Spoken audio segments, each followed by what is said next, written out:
Sometimes when there's like chaotic audio, I'll do like a short intro, and then it's just like, listener beware, this won't make any sense, but here's like a bunch of stuff. We got 3 of them. All right. We got that first one good. Good.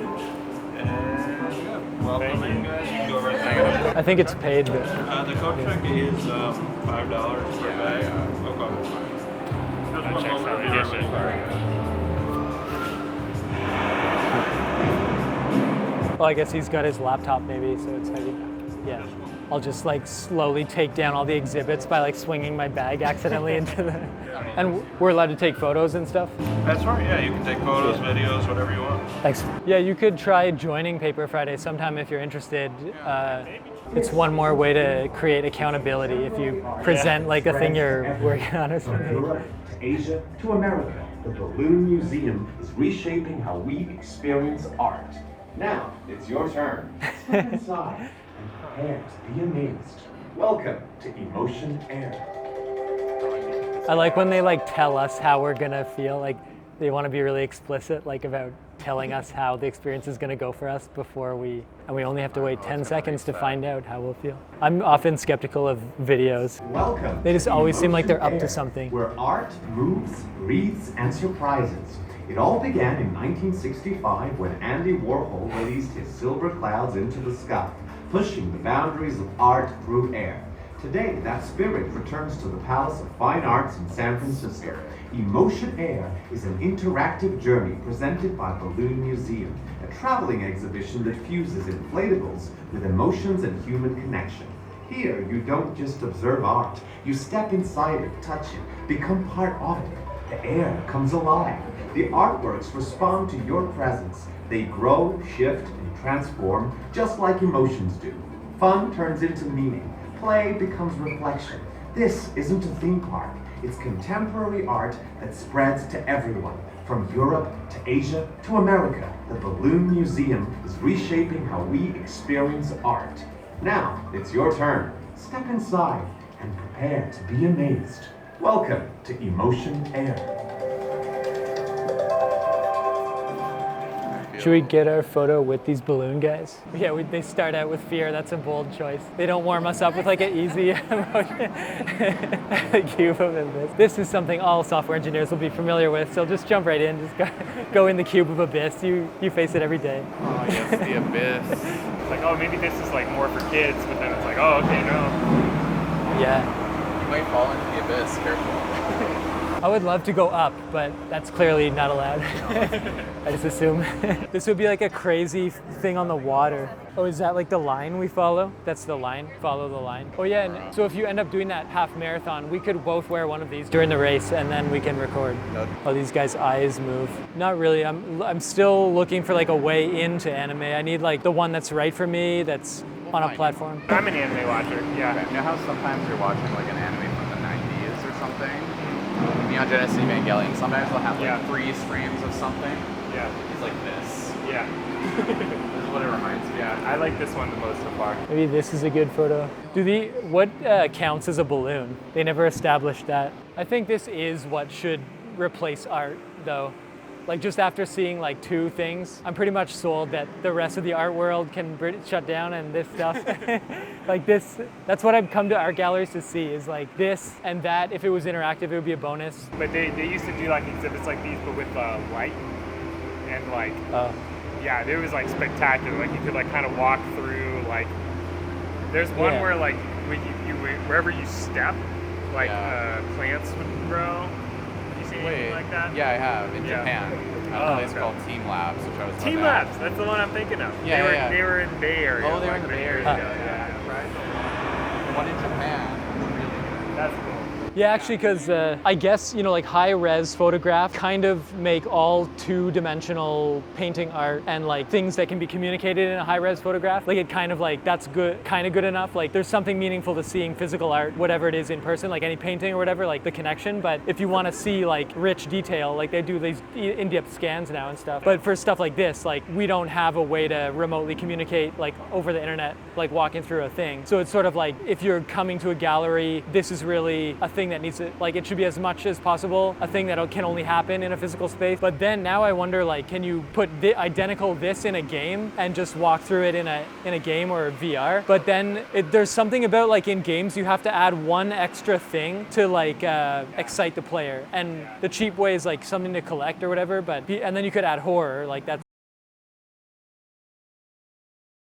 What's the total range of minimal things you could add that make a 3D virtual experience kind of feel more like heart racing or something?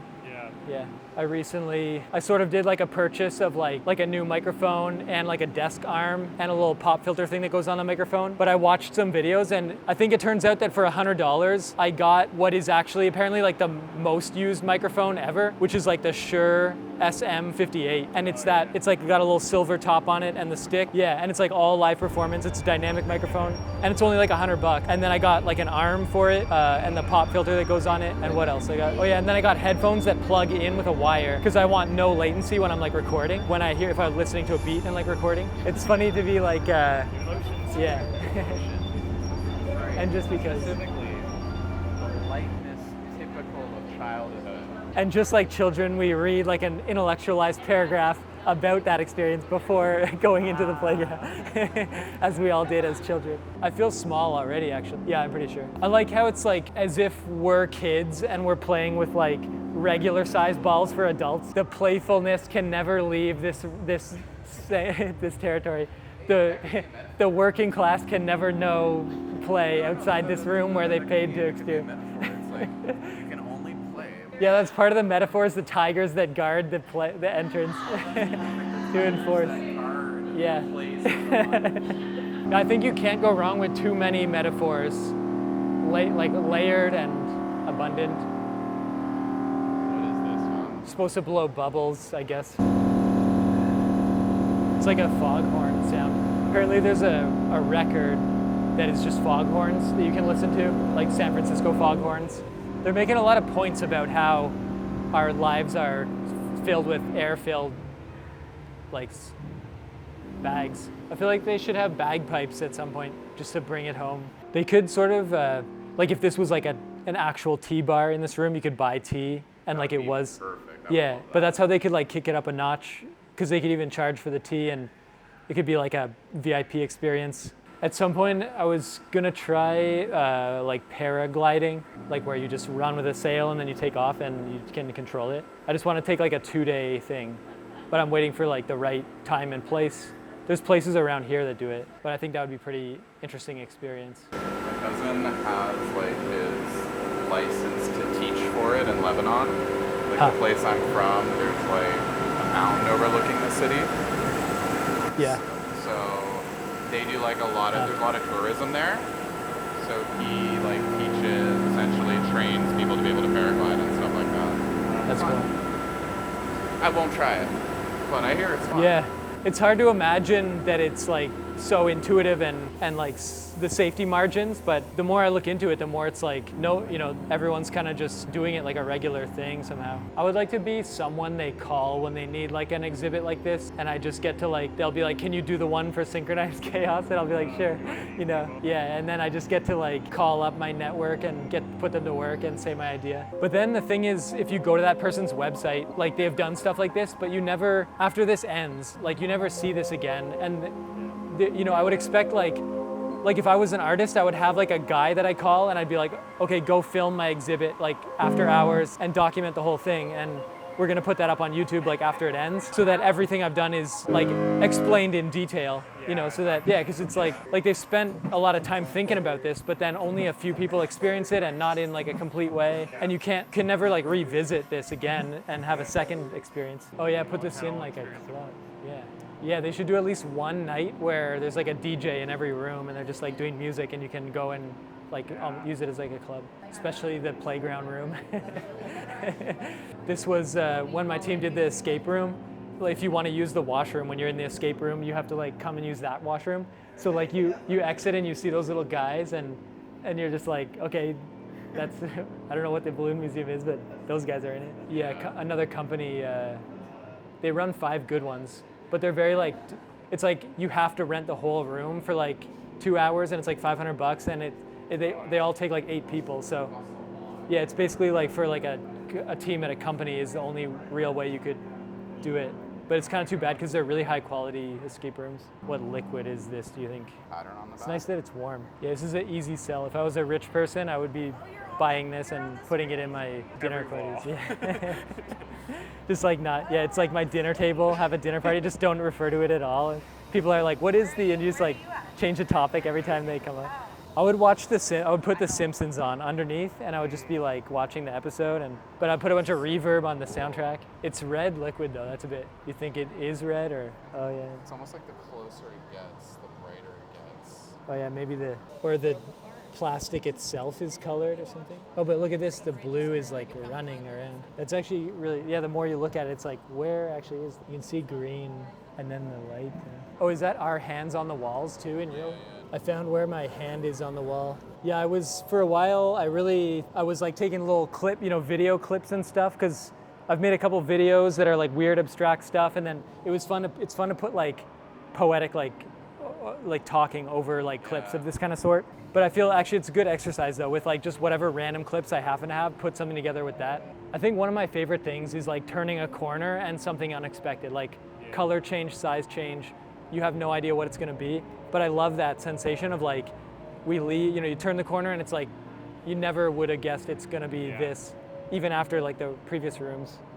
But that's like the Alice in the Rabbit Hole thing, like where it's like, you take a little turn off the course. Like in this case, it's like, you're outside, things are normal, you walk into this museum and like anything can happen, it feels a little bit. Yeah. It just feels like this kind of stuff, I need to be like a documentarian of this kind of stuff. Because so many, like as many people experience this, people are not. And it just feels like, well, I guess actually it feels kind of insensitive giving everything else that could be documented that's going on. Just being here, like, it's like people need to see this, like yelling in front, you gotta get in here and see this. What's going on? All the animals are getting very red. And now they went from kind of cute and interesting, and now they kind of look like they're going to that's kill true. us. Right when the podcast, when there's no more audio evidence that the audio cuts It's a in, goodbye then. Serious ending to the podcast. It's clearly a they'll series. end it for us.